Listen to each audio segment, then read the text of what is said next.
आज हम कॉर्डेटा संघ के बारे में अध्ययन करेंगे, उसके बारे में जानेंगे।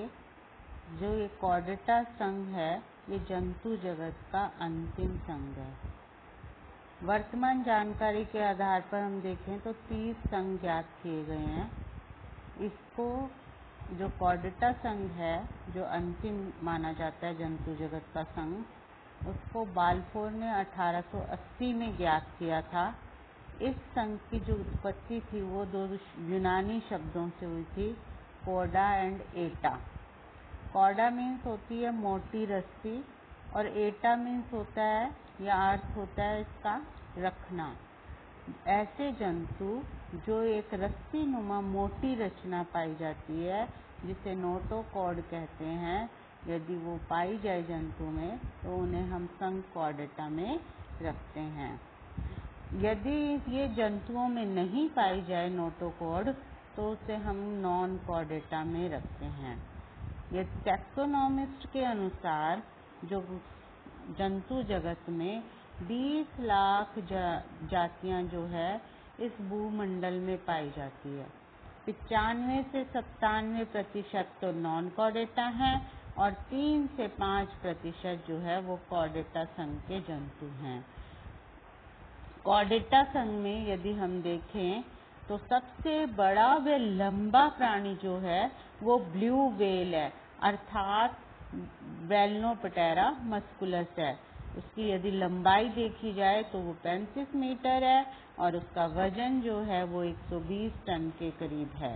यदि हम सूक्ष्म जंतु देखें तो वो एक मछली है जिसको हम पाइसेस ग्रुप में रखते हैं। उस मछली का नाम पंडाका है। वो केवल 10 mm लंबी पाई जाती है।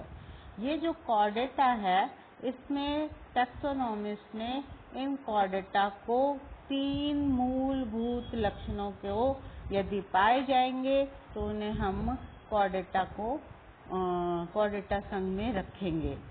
इन 3 मूलभूत लक्षणों में सबसे पहला लक्षण जो है वो है प्रेजेंस ऑफ नोटोकॉर्ड। नोटोकॉर्ड जो है वो एक कठोर रॉड के रूप में पाई जाने वाली रचना है, जो शरीर की डॉर्सल भाग में एक सिरे से दूसरे सिरे तक फैली रहती है। नोटोकॉर्ड की स्थिति जंतु में सेंट्रल नर्वस सिस्टम के नीचे तथा एलिमेंट्री कैनाल के ऊपर होती है। यदि ये भ्रूण में परिवर्धन के दौरान देखी जाए तो ये डॉर्सल सरफेस में आहार नाल की एंडोडर्म से विकसित होती है। ये एक प्राइमरी एंडोस्केलेटन बनाती है, जिससे केंद्रीय तंत्रिका तंत्र और पेशियों को सहारा प्रदान होता है। संरचनात्मक रूप से नोटोकॉर्ड वैक्यूलेटेड नोटोकॉर्डल सेल्स की बनी हुई है और इसको यदि ये बाद में कार्टिलेज से बोनी हो जाए तो इसको हम वर्टिब्रल कॉलम भी कहते हैं। सेकंड जो हम देखेंगे वो है presence of dorsal tubular nerve cord. ये दूसरा मूलभूत लक्षण है प्राइमरी कॉर्डेटा का। हम इसको यदि ये प्रेजेंट होगा तो हम इस लक्षण के आधार पे उसको कॉर्डेटा के फाइलम में रख सकते हैं जंतु को। कॉर्डेटा जंतुओं में तंत्रिका तंत्र देह की या बॉडी की पृष्ठ सतह पर डॉर्सल सरफेस पर उपस्थित होती है। इन जंतुओं में एक लंबवत खोखली और नली के आकार की संरचना तंत्रिका तंत्र के पीछे की ओर स्थित होती है, जो देह भित्ति के ठीक नीचे और नोटोकॉर्ड के ऊपर पाई जाती है। नर्व कॉर्ड और न्यूरल ट्यूब भ्रूणीय अवस्था में एंडोडर्म के इनवेजिनेशन द्वारा बनते हैं। आरंभ में ये भ्रूण की पृष्ठ सतह पर एक संकरी पट्टी के रूप में होती है, जिसे न्यूरल प्लेट कहते हैं। बाद में ये न्यूरल प्लेट जो है वो धंसती जाती है और दोनों किनारे जो हैं वो ऊपर की ओर उठने लगते हैं और न्यूरल फोल्ड कहलाते हुए और परस्पर बढ़ते हुए एक दूसरे से मिल जाते हैं, जिससे न्यूरल कैनाल का निर्माण होता है। अधिकांश जो कॉर्डेटा एनिमल्स हैं, नर्व कॉर्ड का अगला सिरा फैल के ब्रेन बनाता है और पिछला जो होता है वो स्पाइनल कॉर्ड का निर्माण करता है। जो ब्रेन है वो कॉर्डेट एनिमल्स में क्रेनियम के भीतर रहता है और स्पाइनल कॉर्ड जो है वो वर्टिब्रल कैनाल के भीतर रहता है।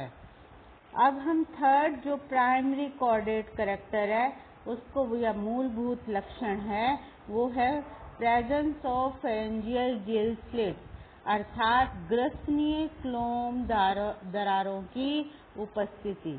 सभी कॉर्डेट जंतुओं में जीवन की किसी न किसी अवस्था में ग्रसनीय क्लोम छिद्र, दोबारा रिपीट कर रही हूँ मैं, presence of pharyngeal gill slits अवश्य पाए जाते हैं। ये मुख के पीछे आहार नाल की ग्रसनीय दीवार में उपस्थित युगल छिद्रों के रूप में पाए जाते हैं। इनके भ्रूणीय अवस्था में ये एक्टोडर्म के अंदर की ओर धंसने तथा फेरिंक्स की एंडोडर्म के बाहर से उभरने से दोनों के फ्यूजन हो जाता है और ये छिद्र का निर्माण होता है। जो प्रोटोकॉर्ड्स होते हैं उनको लोअर एक्वेटिक कॉर्डेट्स कहते हैं। इनमें गिल स्लिट जो होते हैं वो पूरे टाइम क्रियाशील या एक्टिव रहते हैं, परंतु ये उच्च कॉर्डेट्स में ये जो फेरेंजियल गिल स्लिट्स हैं ये अदृश्य होते जाते हैं और अन्य जो रेस्पिरेशन की संरचनाएं होती हैं, रचनाएं होती हैं वो बनने लगती हैं।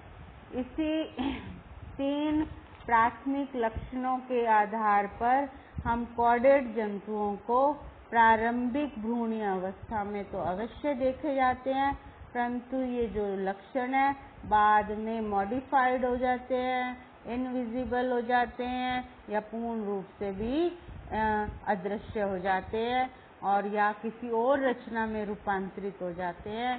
तो ये इस तरह से लेकिन ये जीवन की कोई ना कोई अवस्था, जीवन मतलब एग से लेकर के एम्ब्रियो बनने तक कोई ना कोई अवस्था में एक बार जरूर प्रेजेंट होते हैं।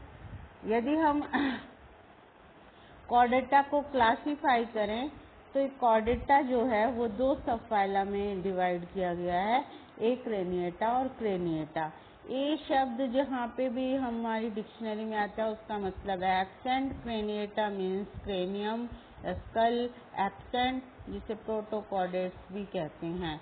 क्रेनिएटा मतलब एटा मीन्स रखना, क्रेनियम प्रेजेंट यानी स्कल प्रेजेंट, उसे क्रेनिएटा कहते हैं। एक क्रेनिएटा को हम 3 सब डिवीजन करते हैं हेमिकॉर्डेटा, यूरोकॉर्डेटा, सेफेलोकॉर्डेटा। हेमिकॉर्डेटा जो है वो एक्सक्लूसिवली मेराइन है, बॉडी डिवाइड होती है प्रोबस्टी कॉलर और ट्रंक में। नोटोकॉर्ड जो है वो प्रोबोसिस में, जिसे बोलते हैं स्टोमोसिल, बेलनोग्लॉसिस इसका एग्जाम्पल है। यूरोकॉर्डेटा में जो है नाम से ही है, यूरो की तरफ कॉर्डेटा के लक्षण रहते हैं। मेराइन बॉडी है, covered by test or tunic. Notochord usually present in larval stage, retrogressive metamorphosis is present और हर्डमानिया, डोलियोलम और साल्पा। सेफेलोकॉर्डेटा में notochord persist throughout the life and extend in front up to the tip of the snout, यहाँ तक कि amphioxus. Craniata को हम divide करते हैं, वर्टिब्रेटा भी बोलते हैं। इसमें नोटोकॉर्ड रिप्लेस हो जाती है और वर्टिब्रल कॉलम बनता है। न्यूरल जो है डिफ्रेंशिएटेड हो जाती है ब्रेन और स्पाइनल कॉर्ड में। इसके 2 सेक्शंस हैं, ग्नेथा और gnathostomata. A means absent against gnatha means jaws, jaws absent, mouth not bounded by jaws, the skull is membranous, a single median external nostril is present, is called the agnatha। इसकी एक ही class है जिसे Cyclostomata बोलते हैं और ये इसका example है पेट्रोमाइजोन। ग्नैथोस्टोमेटा की जो हम देखें तो स्टोमेटा एटा मीन्स शब्द रखना और ग्नैथो मीन्स जॉज। जॉज को जो प्रेजेंट होता है जिन एनिमल्स में उनको ग्नैथोस्टोमेटा सेक्शंस में रखा जाता है। Mouth bounded by jaws, 2 external gills are present, external nares are respiration through gills और lungs। इसकी ग्रैथोस्टोमेटा की सुपर क्लास यदि हम डिवाइड करते हैं तो पाइसिस एंड टेट्रापोडा, और पाइसिस में जो है exclusively aquatic, appendages are by the fins for swimming, respiration through gills, gills के द्वारा श्वसन है, बॉडी स्केल से ढकी हुई है, कोल्ड ब्लडेड है और ग्नैथोस्टोम्स हैं। हार्ट में 2 चैम्बर्स पाए जाते हैं, ऑरिकल एंड वेंट्रिकल। टेट्रापोडा में 2 पेयर ऑफ अपेंडिसेस हैं अर्थात पेंटाडेक्टाइल लिम्ब है। हार्ट जो है 3 से कुछ क्लास में 3 चैम्बर भी है, 4 चैम्बर भी है। लंग्स, रेस्पिरेशन जो है वो लंग्स के द्वारा है। अब स्पाइसिस जो सुपर क्लास है उसको 2 क्लासेस में हम डिवाइड किया है, कॉन्ड्रोइक्थिस, ऑस्टिक्थिस।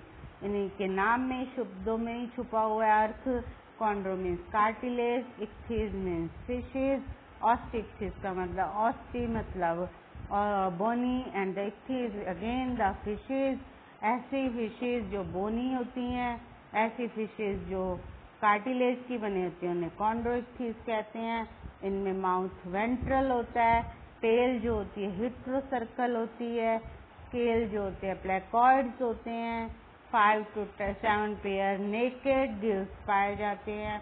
क्लोइकल अपर्चर प्रेजेंट होता है, डायमॉर्फिज्म पाया जाता है सेक्सुअल। और स्कोलियोडोन टॉर्पिडो। सेकंड जो ऑस्टिक्थिस है उसका माउथ जो टिप पे होता है उससे बोलेंगे टर्मिनल माउथ। होमोसर्कल टेल है और टिनॉइड, गेनॉइड्स और साइक्लोइड स्केल्स हैं। 4 पेयर गिल्स हैं। फिफ्थ जो इसके ऊपर है वो ओपर्कुलम होता है।